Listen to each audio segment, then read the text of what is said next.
Good morning student, welcome to my channel ICSE coaching क्लासेसमध्ये मी आपले सर्वांचे हार्दिक स्वागत करतो. विद्यार्थी मित्रांनो, मी आपणास शिकवत आहे हाऊ टू स्पीक इन इंग्लिशमध्ये कसं बोलावं म्हणून. त्यासाठी छोटे छोटे वाक्याची रचना मी आपणास शिकवत आहे. त्या रचनेप्रमाणे तुम्ही वाक्य तयार करायचे आहेत. नक्कीच तुम्हाला इंग्लिश चांगल्या पद्धतीनं बोलता येऊ शकतं. आज मी तुम्हाला चालू भूतकाळातील वाक्य म्हणजेच पास्ट कंटिन्यूस टेन्समधले अपूर्ण भूतकाळ, चालू म्हणजेच अपूर्ण ह्या काळातील वाक्य शिकवत आहे. तर त्याची रचना तुम्ही लक्षात घ्या. तर त्यातील पहिलं सेंटेन्स आहे पास्ट कंटिन्यूस टेन्स. अगोदर लिहून घ्या. पास्ट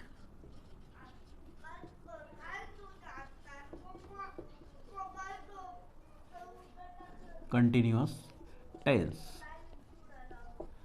चालू भूतकाळ किंवा यालाच काय म्हणतो, चालू किंवा अपूर्ण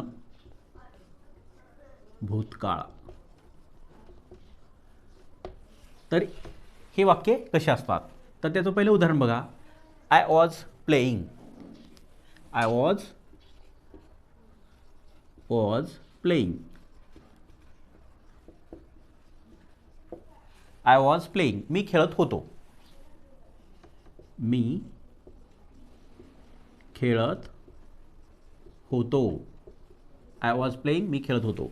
तर यामध्ये आपण कर्ता वापरला आय, त्यानंतर टू बीचं रूप वापरलं आपण भूतकाळी रूप वॉज, आणि त्यानंतर मुख्य क्रियापदाला ING प्रत्यय लावला. म्हणजेच काय होईल, हा सब्जेक्ट अधिक हेल्पिंग व्हर्ब आणि मेन व्हर्ब प्लस ING. तर अशा पद्धतीनं हे पास्ट कंटिन्यूस टेन्स म्हणजेच अपूर्ण चालू किंवा अपूर्ण भूतकाळ अशी याची रचना होते. दुसरं वाक्य लिहू आपण आता. आय वॉज प्लेईंग हे फर्स्ट, आणि दुसरं वी वेअर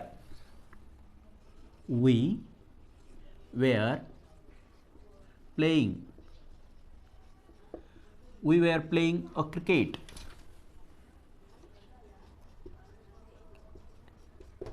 आम्ही क्रिकेट खेळत होतो.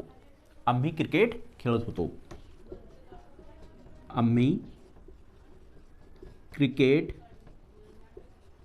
खेळत होतो. नंबर 3.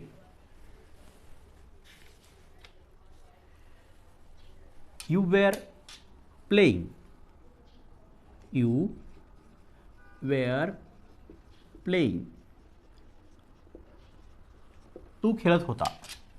तू खेळत होता.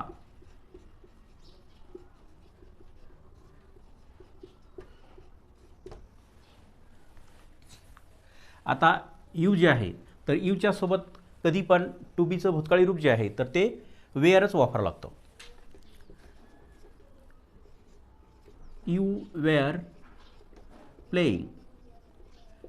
यावेळेस काय झालं, हा तू, हा यू जे आहे तर हा कसा आहे, अनेक वचनी आहे. म्हणजे काय लिहायचं इथं, तुम्ही खेळत होतात. तुम्ही खेळत होतात. Number 5. He was playing. He was playing. He was playing, तो खेळत होता. तो खेळत होता. She was playing. She was playing. ती खेळत होती. ती खेळत होती. They were playing. They were playing. ते खेळत होते. ते खेळत होते. Rama was playing. Rama was playing. Rama was playing, Rama खेळत होता.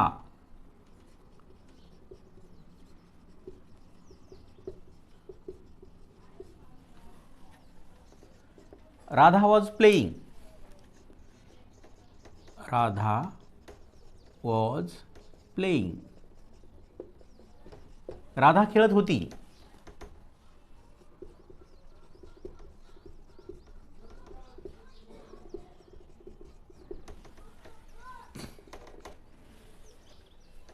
It was playing. It was playing. It was playing. ते खेळत होते. ते म्हणजे काय? मूल छोटं. ते खेळत होते. तर ही जी छोटे छोटे सेंटेन्स आहेत, तर ही छोटे सेंटेन्सची आपण रचना कशी केली आहे? कर्ता, हेल्पिंग व्हर्ब आणि त्यानंतर मुख्य क्रियापदाला ING प्रत्यय, अशी ही प्रत्येक वाक्याची आपण ही रचना केलेली आहे. अशा पद्धतीने तुम्ही एकापेक्षा अनेक वाक्ये बनवू शकता. तुमच्या मनात आलेले तुम्ही विचार या वाक्यरचनेच्या आधारे तुम्ही एक्सप्रेस करू शकता आणि इंग्लिश बोलू शकता. त्यामुळे तुम्ही या व्हिडिओला लाईक करा, शेअर करा, सबस्क्राईब करा आणि कमेंट बॉक्समध्ये कमेंट लिहा. हा व्हिडिओ तुम्हाला कसा वाटला? Thanks for watching.